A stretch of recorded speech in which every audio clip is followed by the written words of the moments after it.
All right. Well, I'd like to welcome everybody who has taken the time to join us this afternoon for a very special webinar.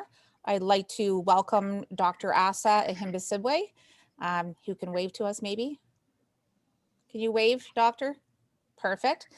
Dr. Asa Ahimbisibwe is an obstetrician and gynecologist at Cambridge Memorial Hospital.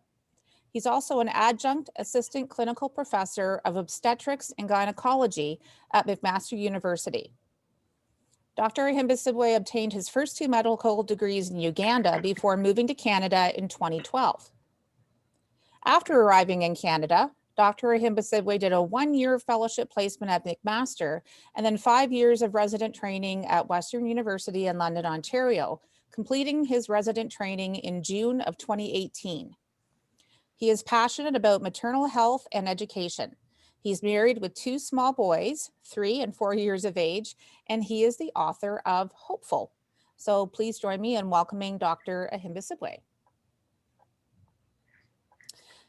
So many of the listeners today are involved in adult education, particularly adult literacy. And when the pandemic hit, all of the adult literacy programs had to figure out in a very short period of time how to deliver programming virtually so that adult learners could still access learning. When I read your book, Hopeful, I was struck by the themes of persistence and the refusal to give up. And I thought of adult literacy practitioners doing the same thing across Ontario, persisting to make learning possible.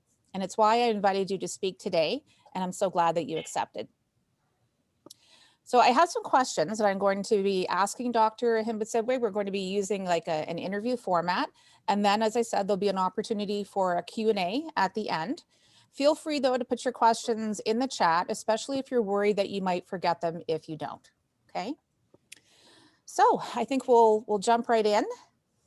So Hopeful tells the story of a boy and his female cousin Zuri growing up and trying to take advantage of education. But before we go any deeper into your book, what it's about and why you wrote it, could you please set the scene for us? Before the opening pages of Hopeful, what was it like living in rural Uganda and what was the value placed on education?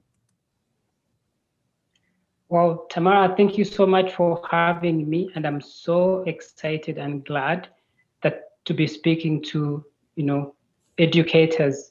I am passionate about education.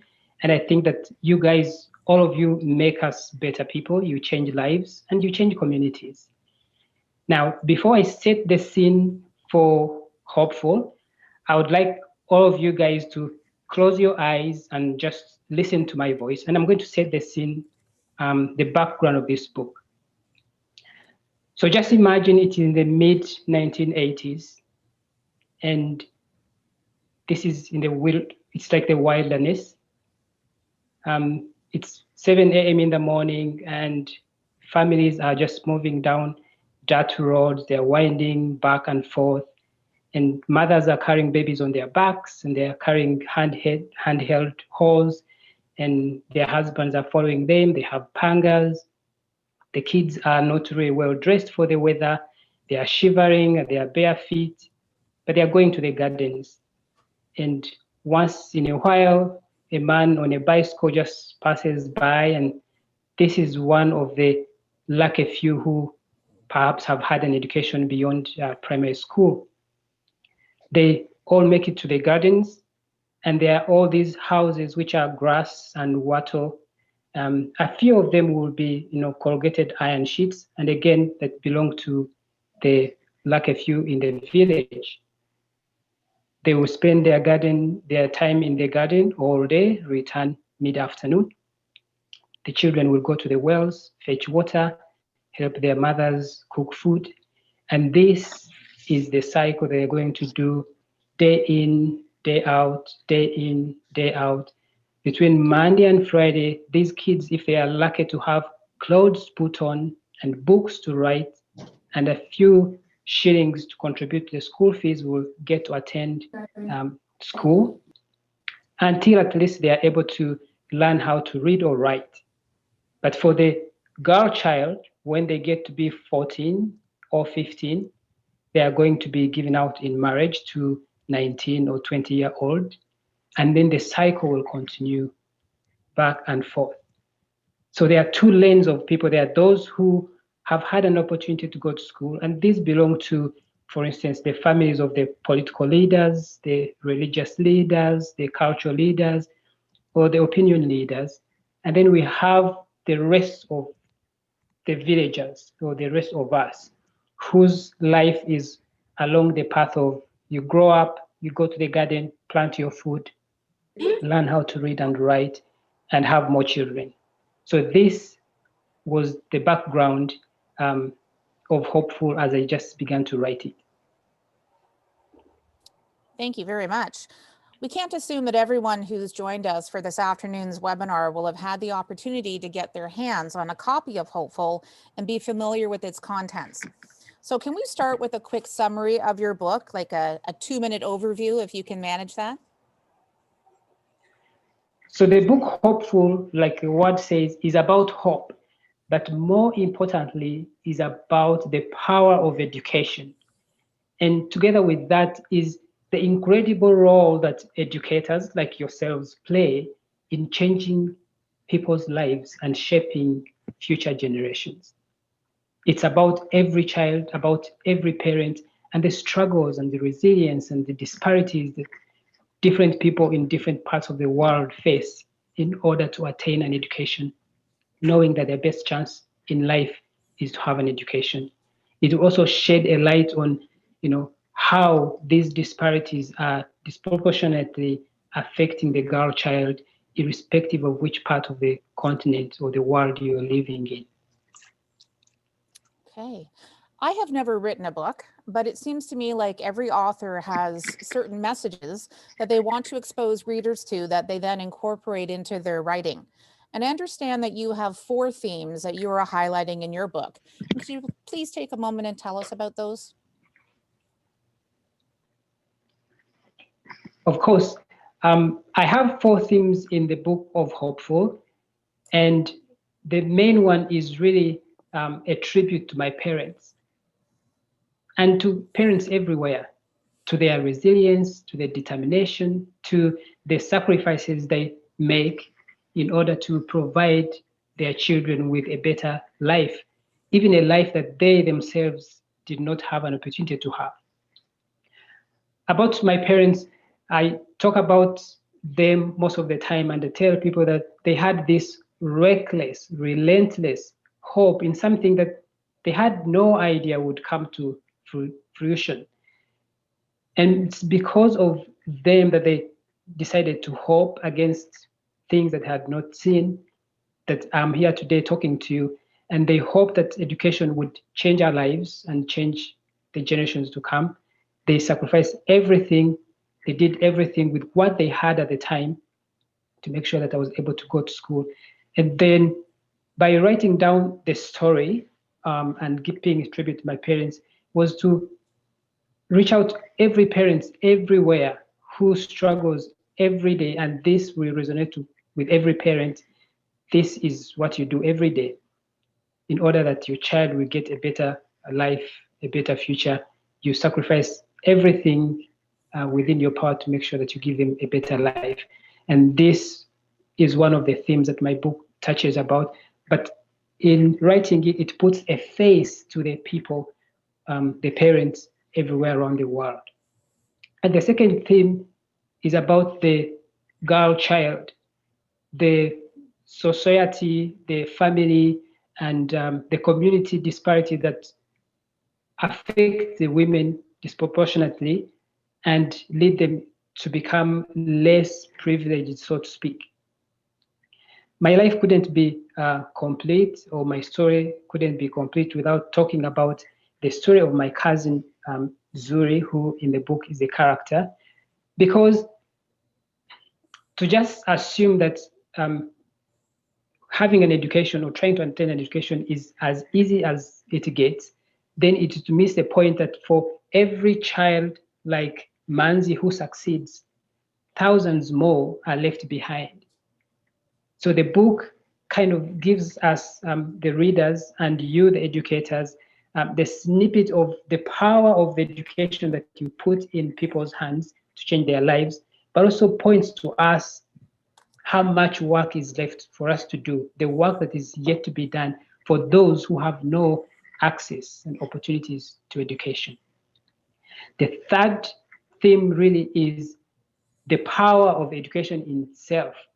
I always get, pumped up by just talking about education and the power of education to change lives, to lift people from, deep depth of poverty and despair and hopelessness to, to become their best self they can be, to become, good citizens, to become valuable citizens of their own nations. I believe that without education, the capacity and ability for us to be to achieve our full potential is left behind. And the fact that we need this education to cut across both genders, men and women, female and male, together in order for us to rise up to the challenge of building a better world. The fourth theme really is to also pay tribute to the role of communities in shaping each of us and every child's life.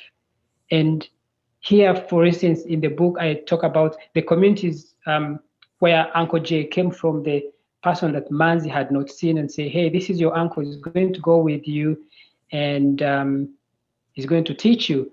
I always imagine if Uncle Jay did not show up, what would happen to me, when we, Uncle Jay and Manzi lived in a different community. His teacher reached out and said, I'll come stay with us. I'll be giving you food after we had not had food for quite a while. If he decided, no, it's not my responsibility. And it tells the power of us as individuals in communities that it's not about how much we actually have, but what we do with what we have, that each of us could give out of the depth of our hearts and not really out of the abundance of the wealth that we have in the bank. And in doing so, each of us has the potential and capacity to change one person's life, and in so doing, change lives and generations to come. That is so true. And I imagine that many people on our call today are thinking about the words that you shared about the power of education, the power of communities, how not everybody has the same opportunity to achieve their potential, right? And we work a lot with people who it's like their second chance when they come to our programs. I think that good things must come in fours, because you had 4 themes that you wanted to draw attention to in your book. And you have 4 lessons learned that you'd like to share that you phrase as gifts from your parents. And the first is the gift of identity. Could you please tell us what you mean by that? I'm glad you asked that question. The power of identity, or the gift of identity I got from my parents, helped me to be who I am today and how I approach the world. The parents are the first role models, so to speak, or they are the first lenses that children learn to view the world and make sense of the world, or make interpret the world through their lens or through their eyes. And this is to say that parents were able to tell me where I've come from, where I was at, and where I'm going. And this is by just watching them, or by seeing what they do. And before they get out into the world, before the kids go out and grow, and then the world, for instance, tells you, this is who you are, this for sure you should not try, this you cannot be because your father is not this, this, no, you don't belong here, you should not even try to dream this. What makes you think you can dream? If the parents, and more important in this aspect, the educators, are able to mold the children, say, hey, this is the potential you have. I know this is where you come from, this is where you're at, these are the challenges, but these are the possibilities. This is who you can become. So my parents in simple times did tell me that, well, yes, you're poor, you do not have an education, these are the challenges, but if you can have an education, you can change your life. And by that, they formed who I was. They formed my identity, they formed my determination, they formed how I viewed the world, how I viewed where I was in that point in the globe and where I needed to go. So I don't know if this is a fair question to ask, since you didn't necessarily write about it explicitly in your book, but I am struck by, the wisdom that is behind many of the concepts that, you're sharing through the book, that you're talking about today. Not everybody receives the gift of a positive identity from their parents. So what do you think are some effective ways to build someone's sense of self and self-esteem if they don't get that from their parents? That's an interesting and challenging question that you ask, Tamara. So our lives are formed by the different experiences we go through. There could be positive experiences or negative experiences. And I think the most important role for parents to play in their children's lives is to allow them watch their struggles. What do I mean by this? Me watching my parents, for instance, selling the pancakes and selling the chicken, me going with my mother to the garden or my father to dig in someone's farm, seeing how he was treated or mistreated for this manner, seeing how they were mistreated by their fellow villagers or their relatives for choosing to go down this path that was unknown, left me thinking, well, I would not want to grow up ever and treat people this way, irrespective of what they think or irrespective of their opinion. So having seen the negative effects of treating people poorly because they have a differing opinion, they have a divergent opinion, made me think that my identity as a person will be to treat other people with respect, with dignity. But also seeing my parents struggle through what they did gave me a positive, affirmation that yes, you can, go through ridicule, you can suffer so many setbacks, you can suffer so many no's, but these are not insurmountable. As long as you're determined, you're resilient, you know where you're going, then you can get there. So both the negative attributes or negative examples and the positive examples can help, as a matter of fact, form the core of who we become. We learn from the negative ones and choose as we grow up that this is not the person we want to become. And we take the positive ones and reinforce them and say, hey, if we are to make a difference in our lives, if we have to make a difference in the people's lives, this is what we need to make. And sometimes life, Tamara, does not change. There are things that in life don't change. They're there to stay. But if we think that we want to change our lives, then we have to choose to change our attitude, to change our beliefs, to change, our habits and our thoughts. How do we reinvent ourselves? How do we change ourselves to be able to change the situation around us?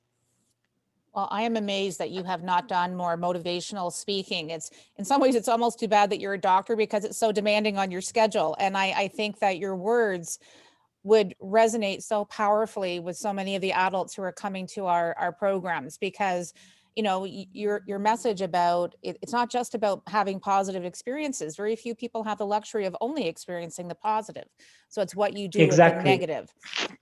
And in fact, that's one of the things that really struck me about your book. I mean, as somebody growing up in Ontario, Canada, I was really struck by the contrast that I saw, the very stark contrast between a day in the life of a child in Uganda and a day in the life of a young person growing up in Ontario. And I wondered if you could tell us about a typical day for you when you were, say, 6 or 7 years of age. Well, that's an interesting one. I always love this question. So just imagine I am 6 or 7 at this point in time with all the other siblings that had come around. Wake up in the morning at around 6 every day when the roosters have made noise, and my father will hear from the other side of the small house and say, hey, it's time to get up. And you get up with your siblings, you get out, you take the goats out to the field, you have a jerrycan or a pot to go and fetch water, and then you put it by the side of the plantation. My mother will be there and she'll be kind of stretching out, counting how many footsteps. This is how much you need to dig before you get to school. And then after digging, then you carry the water home. And then when you reach home, you may not have enough water to clean your feet, so you have to pass by the stream to clean your feet. You run to school a few kilometers or a few miles. When you get there, you realize, or you do not have, the banana fibers to thatch the roof, you do not have cow dung to smear the floor, and then you receive a few lashes for forgetting that. You spend the whole day there, and when you return in the evening around 4 p.m., you will go straight to help your mother with your siblings, or they need to be changed, they need to be fed, they need to be looked after. And then after that, you get to the well and fetch water. Then one of you will have to fetch some firewood to help you cook.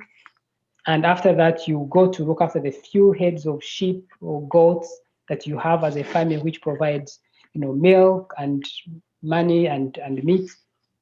While I'm in the bush, I will be tasked with the responsibility of fetching what they call elephant grass stems, and these were used for provide light. So you light it, and it kind of burns itself off as you eat your dinner in the night. So when you come back in the evening, it is 7 p.m., you bring the goats home, you help your mother with preparing dinner and help you the kids, and then you all sit down to have a meal.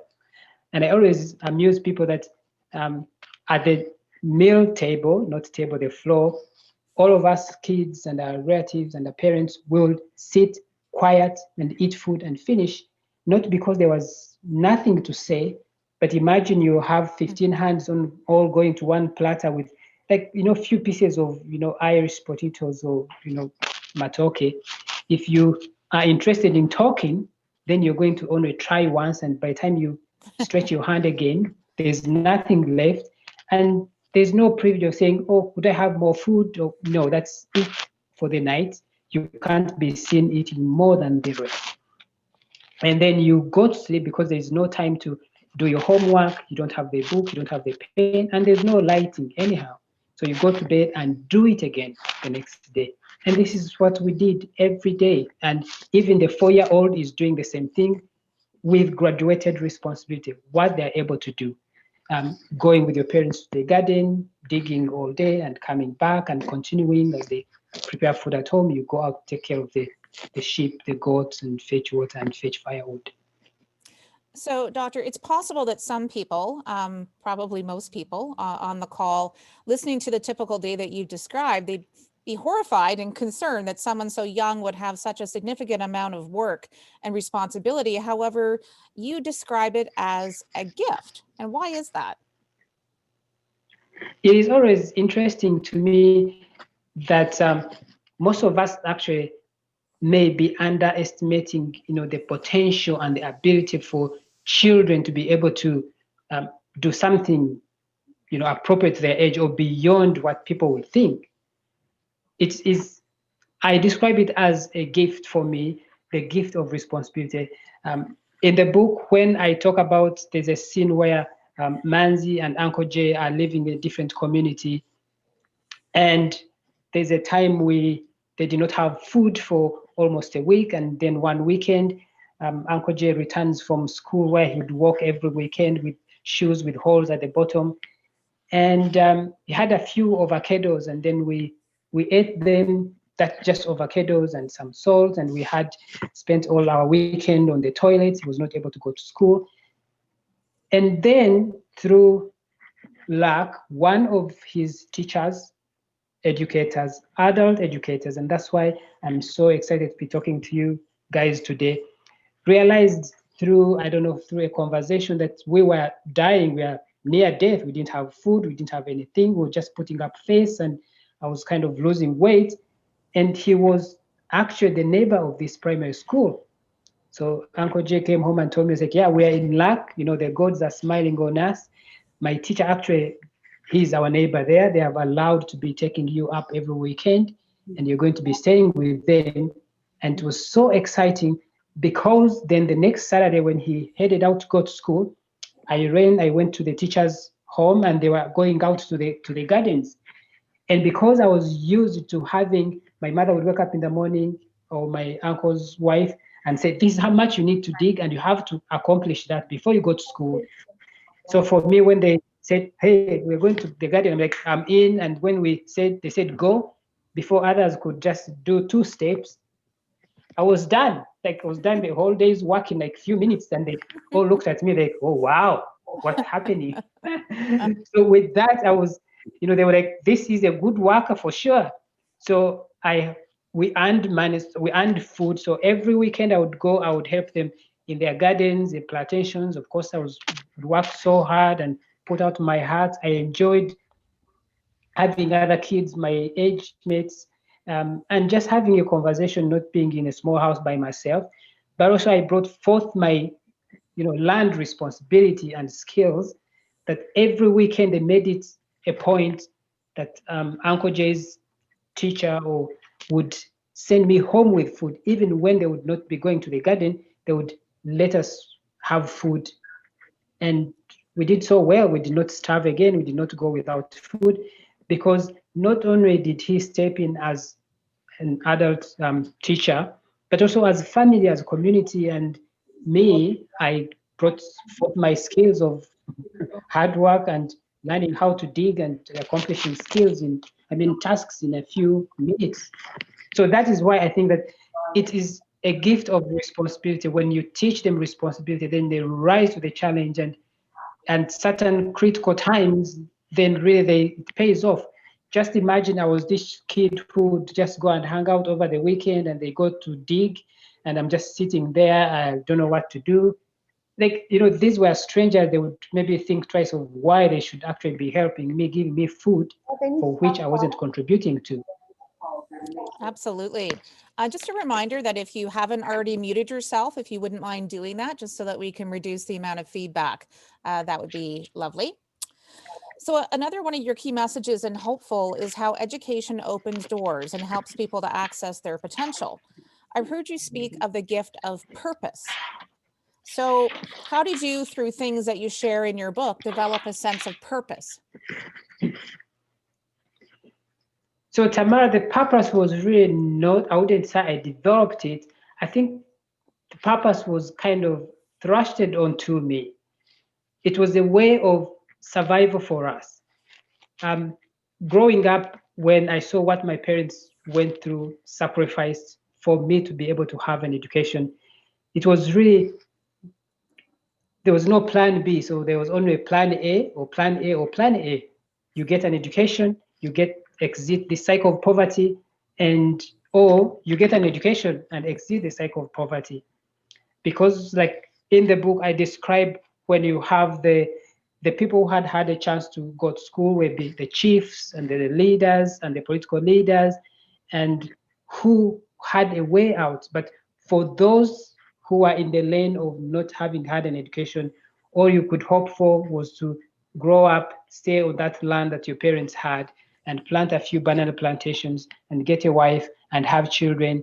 And when die in labor, have another wife, and keep going and going and starving and dying. So for my parents to have this relentless hope of saying, we believe you can do it, we're going to do our best we can do, gave me the purpose of saying, this is what I need to do.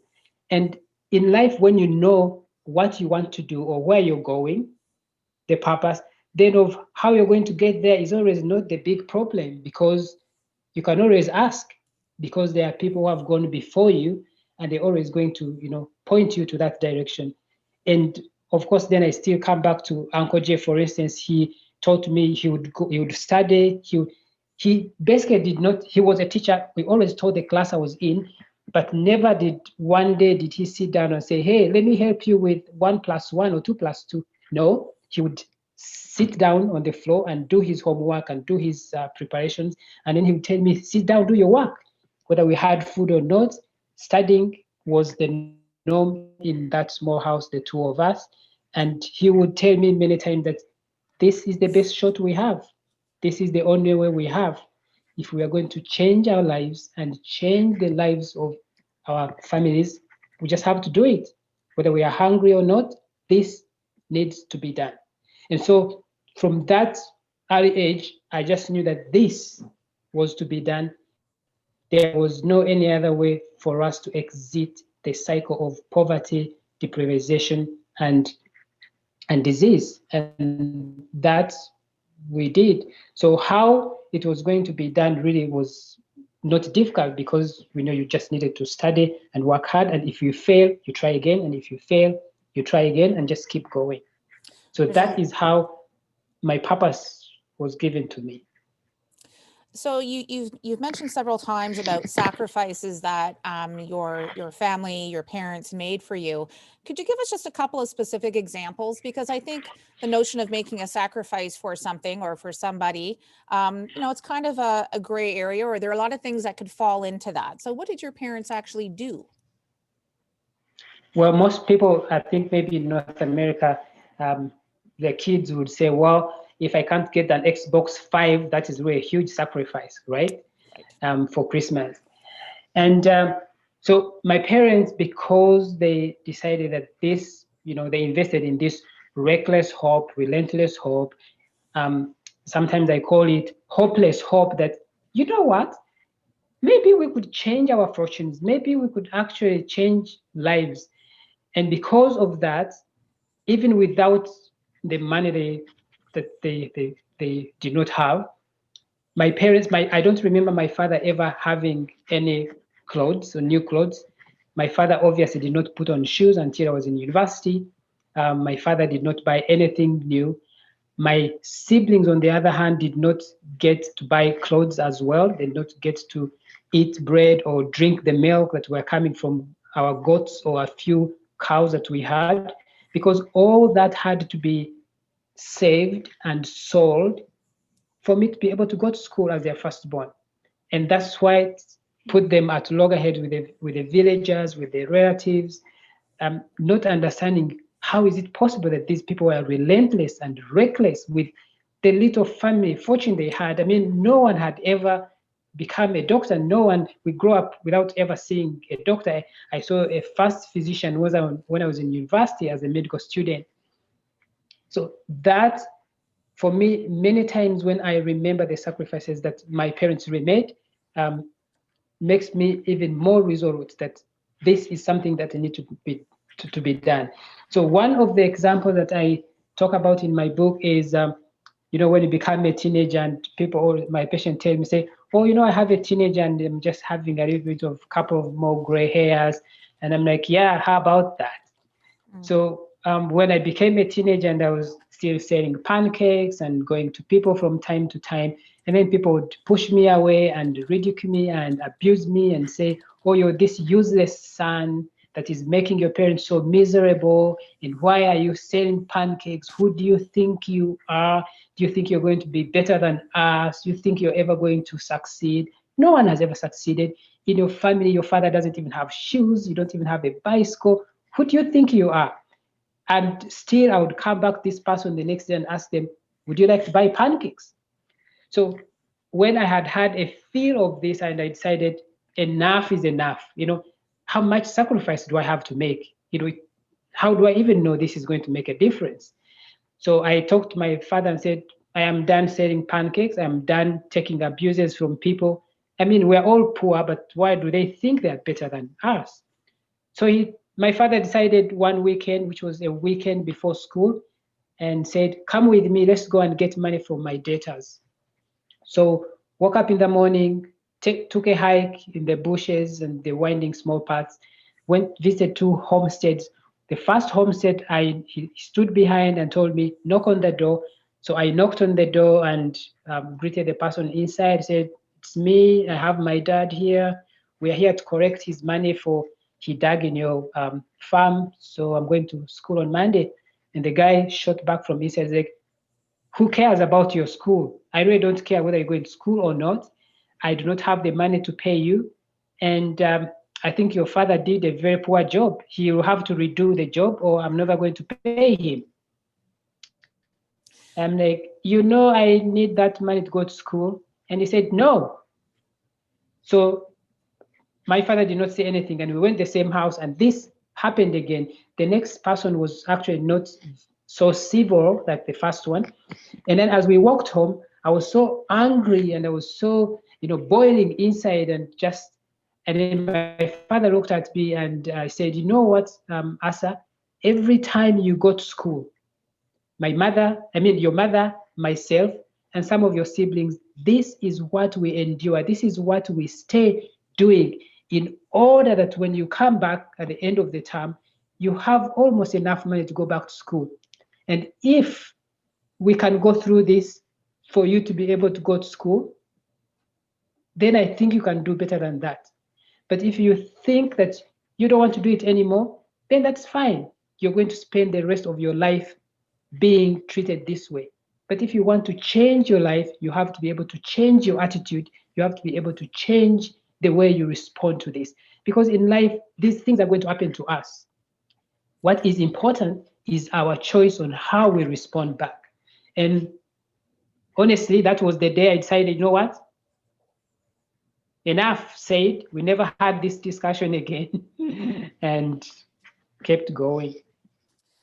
Well, I can't help but imagine that there'd be people, again, who have joined us today for this webinar that may relate to your comments about, maybe not everybody else in the community feeling supportive as you attempted to improve your situation, because maybe they find that threatening. Maybe they think, well, who do you think you are, as you said. So I think that probably, I know, Jane, you're on the call today, like the Bridges Out of Poverty philosophy. I feel like, there are ribbons of that are running through this kind of conversation. I want to let people know that I really do appreciate the comments and the questions that are coming up in the chat. I'm not ignoring them. I just want to, we'll go through some questions. Some of them may answer some of your questions, but they might not. But we will leave time for sure to come back to those.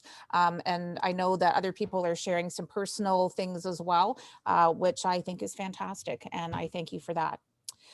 Maybe just to change our perspective a wee bit, I love hearing about sayings from different parts of the world, and I bet you I'm not alone in this webinar. I believe that you have a saying, coming with your chair. And I wondered if you could tell us what that means and how it relates to contributing. So Tamara, I thought this would actually resonate with you guys, my heroes, the people who really changed my life, the educators. I always tell people that my parents did not know how to read or write, but I found them to be the most formal educators of my life. So I always include them in the teachers of my life. Now, I know that there are people who will find themselves at the margins of society and they feel and say, well, there's nothing that I can do. There's nothing I can contribute. There's nothing good that can come out of me. And there are always going to be 1,000 reasons for why you can't do something. But we always have to look for that one reason of why you should get out there and do something. So for the young people, I actually always tell them that there are 3 things I want you to do. One is show up. Showing up, it means that just do your part. Don't just sit down there and put up your feet and cry and say, well, the world has gone on and the world has moved on and no one cares and no one bothers. No, show up. By showing up is that if you don't have food, if you don't knock on your neighbor's door and say, hey, do you think I could get something to eat? Like, how is the neighbor supposed to know you don't have food? 2 is that when you show up, come with your chair. Most of the time, especially the people who come from marginalized communities and societies, you may actually show up and people will tell you, hey, the likes of you really don't have a place here. We don't think you belong here. I mean, there's no chair for you at the table. So I tell people that when you show up, bring your own chair. I mean, bring what you have, all who you are. The one example I give, the one I also say that I already told you that when I showed up and they invited me to Uncle Jay's teacher's home, I showed up and all I had was a starving body, and enthusiasm and hard work, and went to the banana plantation. And in 2 minutes, I had finished the work for the day and they were still at the beginning. So when you show up, all of us, if we look inwardly, there is something that is so special with each one of us that we only can contribute, that Tamara can only contribute that, Sama can only contribute that, Asa can only give. And until we're able to give that, so bring that to the table and say, hey, here I am, this is how much I can give. And then give that. And then the third thing to that of showing up and bringing your chair is when you come and have the seat, then occupy that space because you belong here. And make your belonging, make your presence felt and known, and contribute to making that place a better place. Wow, I knew that. I can see it on your faces. If I can see your face, and I can see it in the comments, I knew that saying would mean a lot to the people who are listening. And that's just one of the many nuggets that you're going to get out of the book. So you really need to buy that. You've mentioned that, part of what you had to do, Dr. Ahimbisibwe, was to sell pancakes, lots and lots of pancakes to try to make money. And not everybody was fair to you. Not everybody was open to you. There was also a situation involving a politician. And I wondered if you could tell us about the politician who wouldn't write you that letter. So once again, this was one of the turning points in my life, which has formed the person of who I am and the person that I want to become, unlike the person that my parents were. This is that when we find ourselves in positions of responsibility, it is not only a privilege that we are there, it is only not for us to occupy those positions, but to know that with such privileges, with such positions, comes with it immense responsibility for us to be stewards of that responsibility and that goodwill towards the people that are trying to come up and make their lives better. So this politician, who is still a politician, who is still a member of parliament, I'm 40 years old now, and he's still there. But this was among those people who are in that lane that they have been advantaged. Their parents who had an education, they are in politics, they form policy, they influence policies. If there was a car that was seen winding through the paths in our village, then it could have been no any other car but professor's car. And every other time I write in the book that we saw that car would all come from the bushes and the gardens and go running, singing and praises and singing his name. And by the time we reach the road, he has passed and there's only dust. And so we started singing his praise from the time we were young. We had not even seen the guy himself. So when my parents struggled and went to this secondary school, and then I was supposed to go to a high school, which is, was a pivot turning point for me to be able to get to medical school because my life really depended on it. And there are two good schools and one great school where most of the people, the influential politicians had gone to school. So one of my father's friends say, hey, if your son could get a place in this school, then he will have an opportunity because they have a good library, they have great teachers. He will have a good shot at going to the university. So we saved up money and borrowed a bicycle, and I went to the professor's home because he's a member of parliament. Usually comes every weekend or so, and then you find so many people, peasants waiting, and others want to have a job and want money for school fees and want all this stuff. So I lined up a few weeks, and finally I had my chance to see him. This time I woke up at 5 and I was there by 6 in the morning. I still found a long line of people. So I got to go inside and see him. So I entered in there and I greeted him. I wanted to start telling him, I said, do you know we've been singing your name since we were 2 years old? We know this and this and that. You're such a great guy and this and that. This is what we know, the power of education and this and that. So I told him, I need a reference letter. I had gone to this secondary school, and the guy had told me, you need a reference letter. And the guy says, nope, who is your father? That was his first question was, who is your father? I'm like, my father is so and so. He's like, nope, he won't be able to afford school fees. I'm like, not school fees, really. We've done well so far. We've sold everything. We work so hard. So school fees won't be a problem. We will find it. I just need your reference letter. He's like, nope, I wouldn't waste it because there's no point of giving it to you and you can't afford to go to school. Just go to the school that you're going to go to anyhow.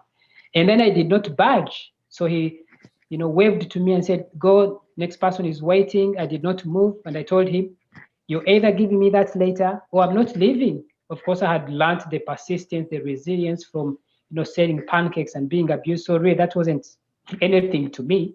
He was going to give me the later.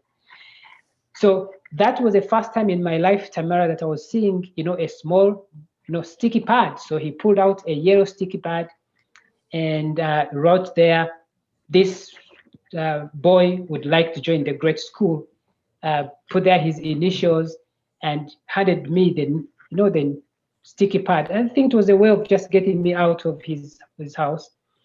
But I treasured this notepad. I got it and opened one of the small exercise books, put it in the middle so in case I got rained on, and went home, told my parents, we have the reference letter, let me head to the city in the morning. And then I went and presented it to the headmaster, and he looked at me. He said, no, this is not the reference letter, crushed it, threw it in the dustbin, and that was it. And I began to wonder and say, why would someone in such position of power treat someone struggling in life that way? I mean, I did not know that was not a reference letter, but he's a professor. He knew what a reference letter is. If he did not want to give it to me, then he would not. And he had a phone in his house. He could have picked it up a phone and called his friend. They actually are friends, said, hey, do you think you could help out this guy? He's actually done where he's struggling. No, he did not do that. And so that was the one who was saying, if I go through life, I want to be able to treat someone with dignity and respect, that I should never leave someone I meet feeling less than or more hopeless than I find them. And this is what I carry with me every day I go to work. Every patient of mine, every woman I meet, I want to be able to treat them with dignity and respect that they deserve, that I would like my mother or my sister or my wife to be treated with. I think that's a wonderful message.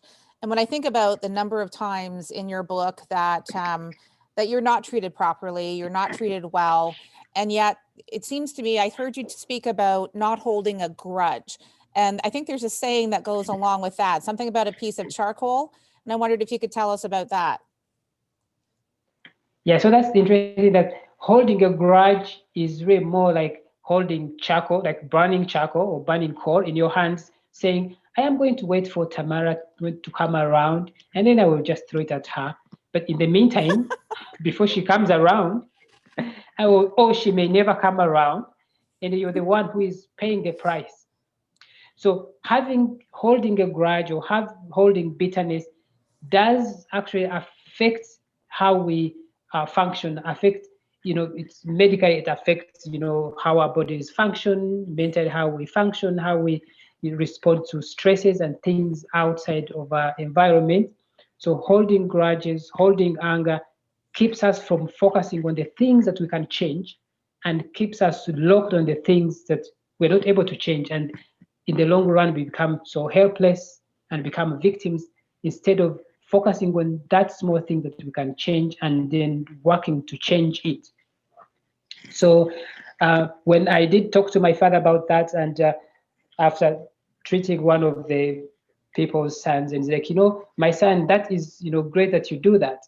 But also growing up, I had learned that I want to be able to be that person who is in position to contribute and make lives better, rather than just sitting down and feeling bitter and frustrated that so and so did not do this, or so and so did not do this for me. But what am I doing in order to change my life? If the circumstances are not changing, if people are not changing, if the politicians are not changing, because it's not in their benefits to change, right? It was not in his benefit, the politician, to write me a letter. But did I just decide to say, hey, he hasn't written me a letter, it is his fault? Let me sit down and sulk and cry and just be bitter about him because really he stopped my life. No, it is not his responsibility. It is not in his benefit to, do all this for me.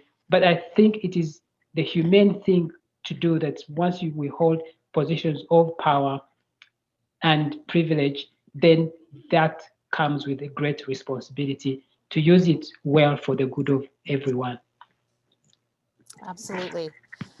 I want to spend perhaps a few minutes talking about the differences between boys and girls and education. So a deeper appreciation for education, including an emphasis for women to access education, didn't develop overnight in Uganda. So, or in many other parts of the world. So from your perspective, what has the journey looked like? For example, not everyone in your village thought that your parents were wise to be sacrificing much for you to go to school, at least not at first. So can you talk a little bit about the male-female contrast in terms of access to education? Do you think it's getting better? How did your cousin fare? How did Zuri fare? Because she had similar goals, you were similar ages, the school was becoming more accessible at the same time.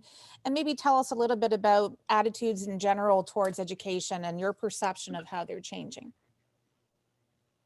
So this, every time I have someone ask me about this question, I quite become emotional because it throws me back to the times when, Manzi and Zuri are, they are friends, they are dreaming together, they are looking at the world through the same lens of, the possibilities of what the education could hold. And as much as of beginning of this year, when I was appointed the adjunct assistant clinical professor of obstetrics and gynecology of McMaster, I was reading the letter in my small office and I had tears running down my eyes. And the people I wanted to talk to were my mom and Zuri, because if I call them up and say, hey, I made it, this is what's happening, they would understand what that means, because they carry the same heart, the same yearning, the same hope. My father does, and he was not the talkative person who was like, go get it done. So when I called him, he's like, oh, wow, that's great, son. Your mother would have been proud. Your mother would have been proud, because my mother passed on 3 years ago.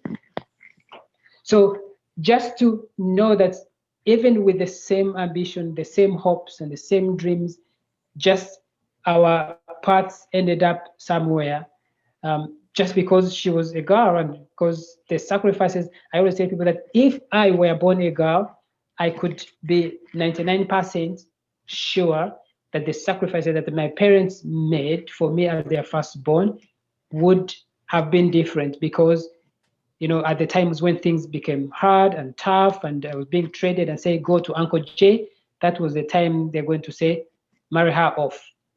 So the fact that you have people being disproportionately disadvantaged just because they are girls still pains me. And that shows me how much work we still need to do as a society everywhere around the world.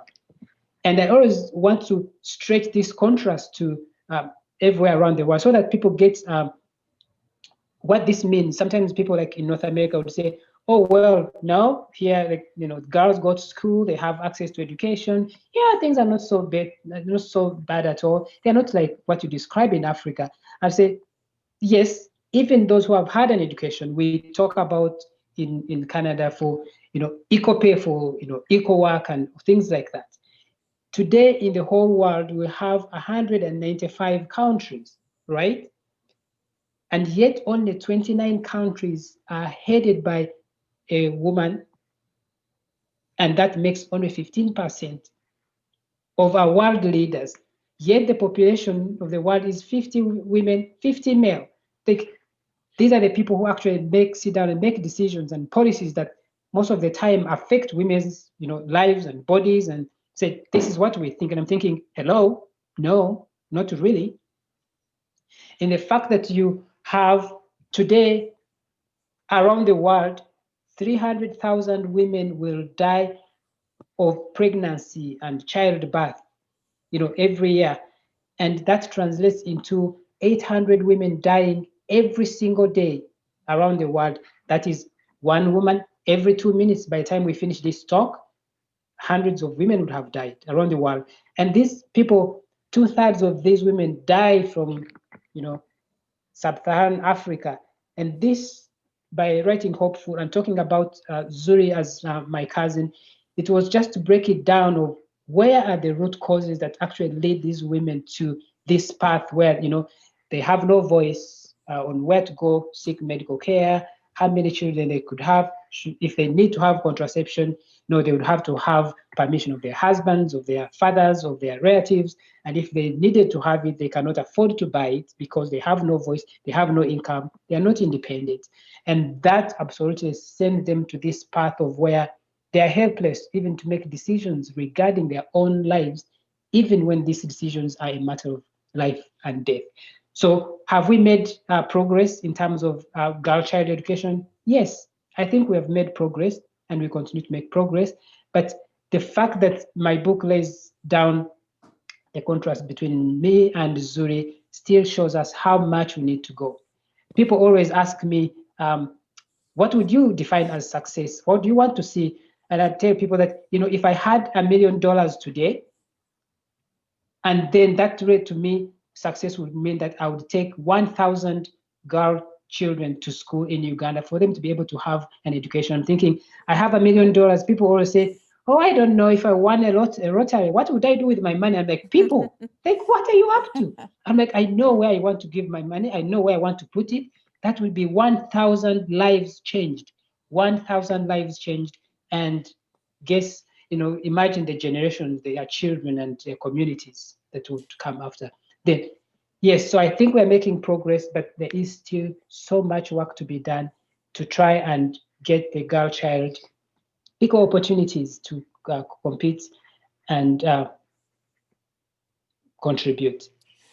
Well, if you had $1 million and you were able to support the education of a 1,000 girls, the impact would be much greater than just those 1,000 girls. When you think about your own life, yes, you have successfully become a doctor, but it seems to me that you're not the only person in your family who is now benefiting from that. And I wondered if you could tell us a little bit about the connections that you still have with home, with how your other siblings, you're the eldest of 9, how have they fared? Or is it just you? They're still going to the garden and you're a doctor? Like, what's happening? So when my parents and I made a secret bond, and this was really not written, but we decided, and that because they had sacrificed everything and there was nothing left really to sacrifice, because they had sold their family land and they sold the chickens and the goats and had seen the suffering and the desperation of my parents and my sibling. So I made myself a promise that if I ever go to school and go to university, then I would help my parents put every single sibling of mine to school. My parents, not really because of my siblings per se, but I would never want to see my parents go through what they went through to be able to give me an education. So the sister that's all my siblings have gone to school. So the sister, you have some of them were not in that picture, but the sister that follows after me, she has had 2 children now. She did a certificate in agroforestry or veterinary kind of medicine, and she's independent. The gentleman that follows there finished high school and went to the army. He is in the army and serves with the government. The person that follows there is a politician. To have a snippet here, which is interesting, that one of my siblings who I actually educated from primary school to university, did a computer science, and he was the first youth to run a competitive campaign against the professor 4 years ago, and proud to say that he did win, but you know how things work out. He gave him a stiff competition, and he talked about the need to change education system, the need for people to be responsible, the need for politicians to make policies that work for every youth. And I could never have been happier than that this guy put up a fight against the professor and almost took his seat. And I said to myself, imagine a world where children are given an opportunity to exploit their potential. Imagine 100 of them like my brother. Imagine, them rising to a point where saying, oh, this is what we need. We can run, we can, govern ourselves, we can, determine the future of our society and a nation. And that could never have been possible without people, the educators, you people listening to me today, the people who look at people, give them second chance and say, hey, I dropped out of school in primary school and secondary school, and you still believe in them and say, no, you can still do it. You empathize with them, you walk alongside them, you ask how their families are doing, you ask why they're missing school, and still believe that they can have a second chance and change their lives, not only their lives, but their family lives and the communities. So one of my siblings, who I'm proud to say I paid his school fees, ran against the professor. And one of these days I was thinking, when I go home and visit, I should go pay the professor a visit and say, hey, dude, how is it going? I would love to be there for that. And the other person, I know, and the other person that follows there is one of my sisters who was in the picture with my parents. She's an accountant, she has a degree. And when my parents were coming to Canada to visit, because they couldn't speak English, they couldn't read where they're going, I actually called up the Canadian embassy in Nairobi and talked to them and say, hey, my parents are coming to visit, but I need my sister to come with them because it would be difficult for her to get a visa, being like, she's young, she's single, she's not attached. And so I explained my journey and the reason for them, and they allowed her to come with my parents. So she came and helped them navigate the system, and she was quite happy. The other person that follows there really is a primary school, elementary school teacher. The other person is a midwife and a nurse. The last born is finishing nursing school. So all of them have been to school. And beyond that, then we started picking up my cousins and villagers who have gone through school. And Casey, Zuri's daughter, did finish her secondary school education last year in May. I was so overjoyed. So she's independent, she's teaching elementary school, she's reaching out to her mother, she's helping with other siblings, she's independent. I'm confident that if she decides to get a husband or have children, she will decide when, with whom, and how many to have. So I don't have to worry about her that, well, if she gets pregnant, she's going to die in labor, she's not going to be looked after, because she has a voice now. She's independent and she's able to make informed choices. So quite clearly, you are not the only person who benefited from your receiving an education. And it just goes to show you how, it really is a gift that keeps on giving and giving. I want to take a moment now and give our participants an opportunity to ask some questions. Thank you all for bearing with me. I have an inquisitive mind, and boy, I had a rich opportunity here to ask the doctor some questions that came to my mind. But Summer, I wondered if you could lead us through some of the questions that have already come up through the chat, if you wouldn't mind. Absolutely. It'll take a moment just to get to the top because it's been quite the chatty chat. Lots of people are talking, which is wonderful. That's the best way to have it. Well, maybe while you're doing that, I will mention some people have indicated, how do I get a copy of that book, Hopeful?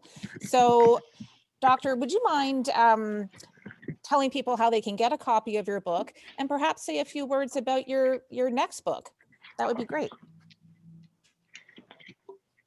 So I'm glad that people are interested in getting this book. I'm always very excited to see that people are interested in reading the book and sharing the book and keeping this message going. So 2 ways you can get the book. One is at Cambridge Memorial Hospital Foundation. So if you go online, they have copies of my book, because half the proceeds goes to Cambridge Memorial Hospital Foundation to fund buying new equipment for the women and children section where I work. And this is part of me contributing to the place where I work, making it better. And the second part, of course, half the proceeds will get to me, and then will go to the education of the girl child. So if you log into Cambridge Memorial Hospital Foundation, they actually can buy the book online. They will kind of ship it to you, and then you get it easily. Or you could go online and buy it on Freeze and Press, their bookstore. You can get it through Amazon, through Chapters, and any other online outlet. But Cambridge Memorial Hospital has enough copies that if you logged in, then you're kind of hitting 2 stones. You're contributing part to the hospital foundation and partly to education, both which are my passion. I did produce a second book this year, and this book is entitled Radical Love. This radical love really is really more about my passion towards the girl child, and it's a book that is based on the life experiences of my young female patients. These are the girls that find themselves in positions and times when they have to make hard decisions, and they sometimes they may not have really the support of their parents. And so, and of course, I try to look into this question of what does it mean to love our children, especially the girl child in our lives. I paint this picture. One of the things that I talk about in the book is I'm walking in the hallways of one of the hospitals I trained in. It's around midday, and there are these places where they provide medical abortions, meaning someone gets pregnant, they're not ready, they don't want to get pregnant, they are teenagers, they're in school. So they go to hospital and have a safe termination of pregnancy. But these doors, these rooms are always kept locked beyond lock and key because of obvious reasons, security and privacy and all that. And then as I walk through with my badge, I find this young girl. She was 14, 15. She's seated by the bench. She's crying by herself. So I turn around and say, hey, what's happening to you? And she's like, well, here I'm waiting to have an abortion. Like, are you alone? She's like, yeah. You know, where are your friends? No, I don't have friends. I came from school. Where are your parents? And then she was, sniffing and crying. So I reached for the tissue Kleenex. I gave it to her. And then after a few minutes, she turned to me and said, all I know is that my parents there's a good chance that they're outside at the picket lines outside there, and they're among the people who are demonstrating that this hospital provides abortion to women who need it. And I began to ask myself, how is it possible that we love our children so much that at the time when they're in the crisis, the critical moments of their lives, they would not turn to us? And the other story, which is a true story about my patient, is that one of the young women, the parent was, a big person, highly placed in society, in religious and political influence, and told the daughter face to face, if you ever get pregnant before you get married and be official and get off, then I would have to kill you myself because you can't ruin my reputation. So of course she did get pregnant, and then committed suicide successfully. Another one did not, had attempted suicide. And then I began to, so I weaved those stories all together, and I began to ask myself, why would a child choose to commit suicide or attempt suicide instead of coming up to ask the parent and say, hey, I really know I made a mistake. It was a stupid mistake.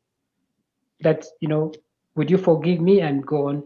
Why would they choose to rather kill themselves instead of coming up to us and say, I made a mistake. This is a terrible mistake, for them to be able to fall into the hands of the people who have defined love, who have given them the lens to view the world, who have defined for them what it means to love, what it means to be loved. And then I challenge all the readers, what does it mean to love your parent, to your child? Is to love your child, do we love them enough for them to know that, yes, if I am in trouble, even the trouble I've caused myself, I know I am loved enough that my parent will be there, will not be happy about it, but will get me out. So I try to challenge that notion of what does it mean to love your child, and why would your child rather commit suicide instead of having a conversation with you? Wow, I have a feeling that people might be picking up 2 books and not just one when they search you up online. Summer, I'm going to come back to you and see if you've had a chance to organize some questions from the chat. Absolutely. So one of the comments that we have here was from Jane, and she was asking, how did your parents know to encourage you to get an education to change your life? Many people living in poverty don't see that as a reality. So what is it that made your parents different? So as a matter of fact, I think it is that effects of poverty that led my parents to be able to want their children to be better. The fact that the people they saw, the professor and other people who had an education, were the people that made policies that affected their lives, were the people that they sang for every cycle of elections, every 3 to 4 years, were the people that when things were, in scarcity, they're the people that would be providing sugar and salt. And so they knew that education was important. Majority of the people knew that education was important, but education was really for the lucky few, for people who had been born to some privileged families, those who could afford to buy books and have clothes on their bodies to be able to pay the little school fees. So my parents knew that the only way we are going to get out of the cycle of poverty, or the only way that we're going to be able to be like the professor guy, was to have an education. Thank you. One of our adult literacy facilitators, Jill, asked what strategies or tools your parents gave you to help build your resilience, and how maybe we could translate that into something we could do with our adult learners. So we did talk about the fact that parents can help their children build resilience and purpose and determination by allowing them to watch their struggles. And my parents, per se, they did not, for instance, did not help me with homework or anything like that, did not even help me dream and become a doctor. This is what I came up with and say, we're going to support you. But watching them at play, watching them walk the talk, watching them sacrifice every day, go without food, go without clothes, be disrespected by the villagers for this very cause, this cause of saying, and this hope that you can change your lives, helped me to form that resolution in my mind that this is how it's going to be done. In fact, when I went to high school, I always tell people that this high school was near the medical school I went to, and it was just a few kilometers away. But from the time I stepped in high school, I would wake up in the morning every day at 6, have porridge at 7, go to class, and then until 4 p.m. I would sleep from 4 p.m. to 5 p.m. and I would read every single night for 2 years from 7 p.m. until 4 a.m. every single day for all that time. And of course, I lost weight. I had no food apart from the portion and beans from school. And my friends would ask me, why are you doing this? And I told them, I would rather be dead and be taken home than go home to tell my parents that I failed. Because what would I go back to? They had sold everything, their life, not only their life, my life and all my siblings. I had this burden on my shoulder that everything has been given for you to succeed.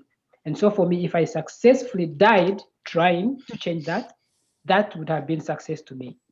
Wow. So success, one of my best definition of success is from this guy called John Wooden. He was this legendary basketball coach at the University of California. He coached for 27 years, and he redefined success by saying that success is having a peace of mind that comes from knowing that you have done your very best to become your best that you're capable of becoming. So doing everything you can within your power to become the best you can is the success. And for me, I talk to people, the young people, the older people, when they say things are not working, things are so, this is terrible. I always ask them one question: have you done the best you can? And if the answer is no, then try again. Wonderful. Thank you.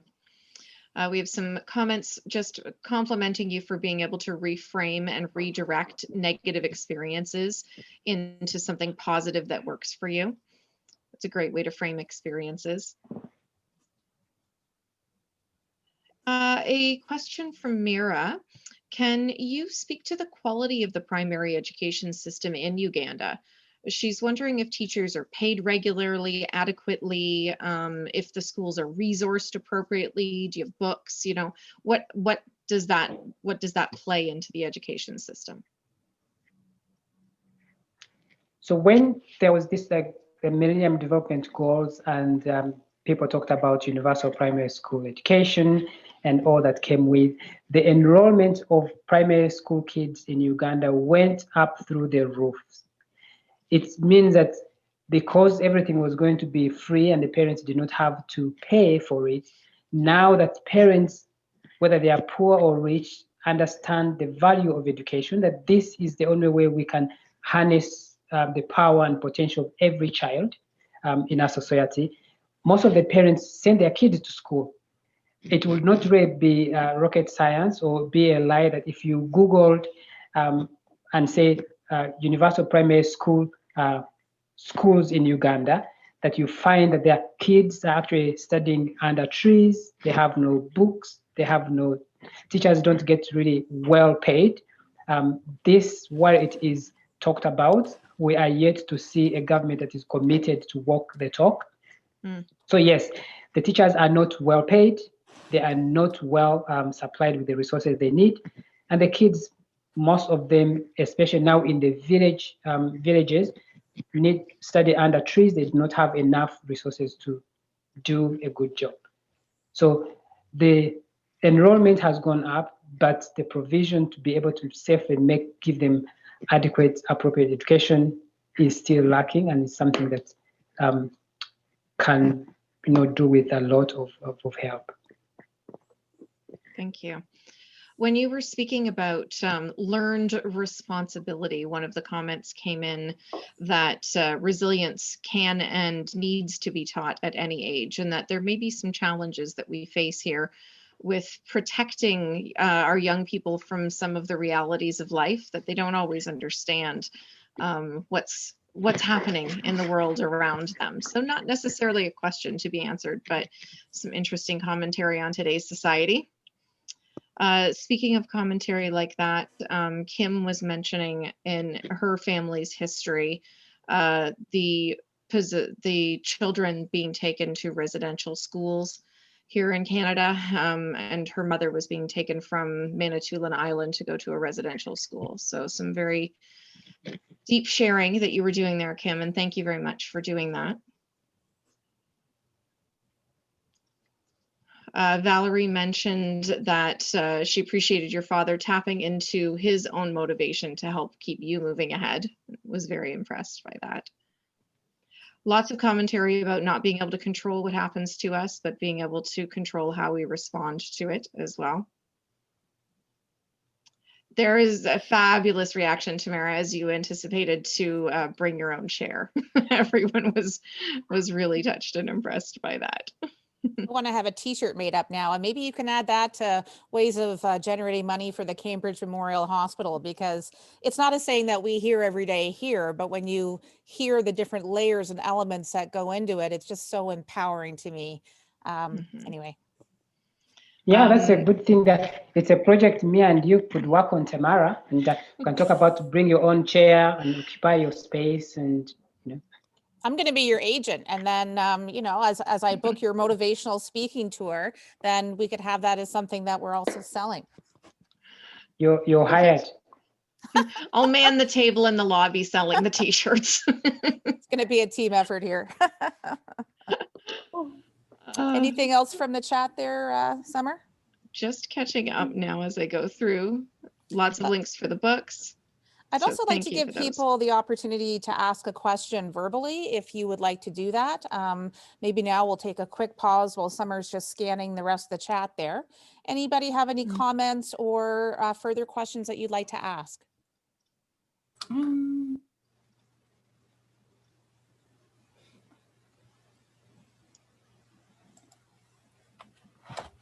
Okay, you're welcome to use the chat if you'd like to. Anything else there, Summer? I think we're getting near the end of the time that we had set aside, so I want to be cognizant of that. Well, lots of thanks and appreciation for everything that was shared today.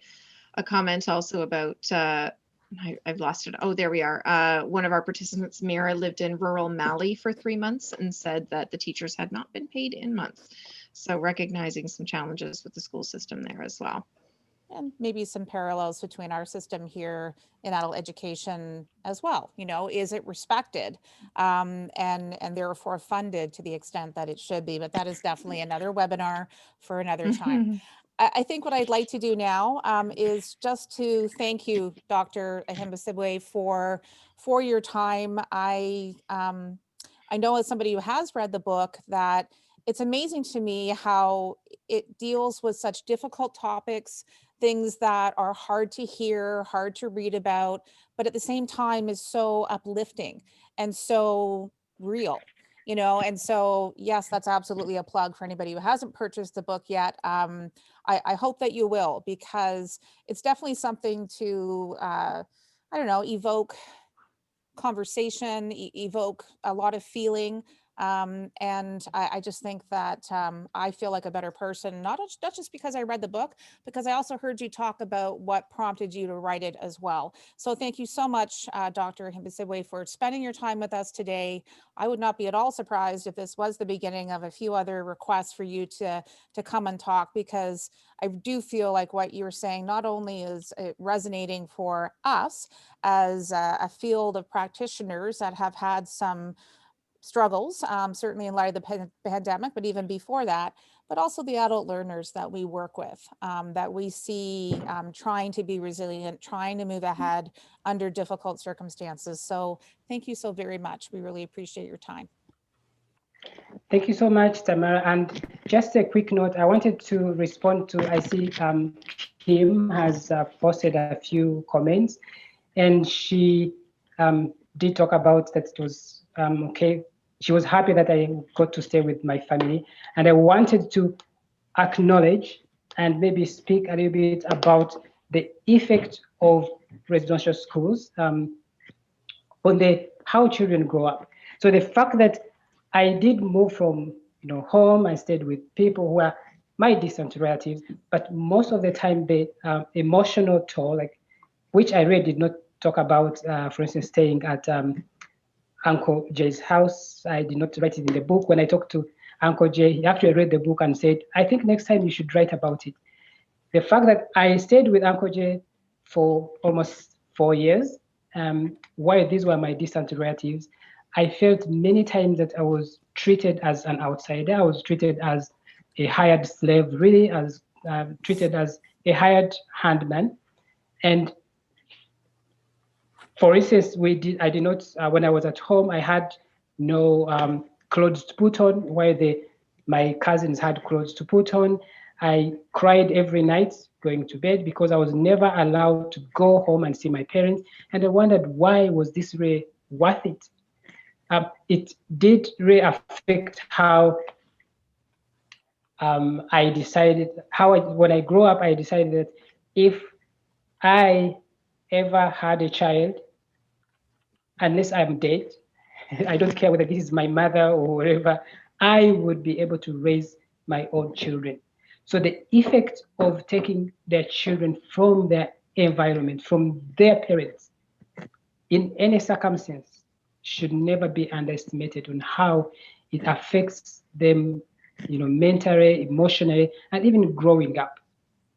So even when the kids and even their children struggle with this, it should be acknowledged. And I think that the leaders in learning, in adult learning, and educators like yourself, you have a huge critical role to play when these children, their grandchildren, come through our system in North America. Say, hey, how has this affected how you're learning? How can we help you, overcome this? Because sometimes even when you say, oh, this is what you need to do, it feels like, no, like you're still evoking those emotional responses, the past experiences that has negatively affected them and passed on for generations. Then yes, while I did not write about that. Uncle Jay was much aware of it. I was much aware of it. What is interesting is that when my Uncle Jay's wife died 1 year ago, but when I finished university, I actually got in there, had reconciliation, and forgave her. There are days that my Uncle Jay's wife would let me go without food for days and work every single day and say, go to school. And then I would go to school, I would be late, I would be beaten at school, I would come home, I would never have to complain to Uncle Jay because that's the husband, and she would say I was lying.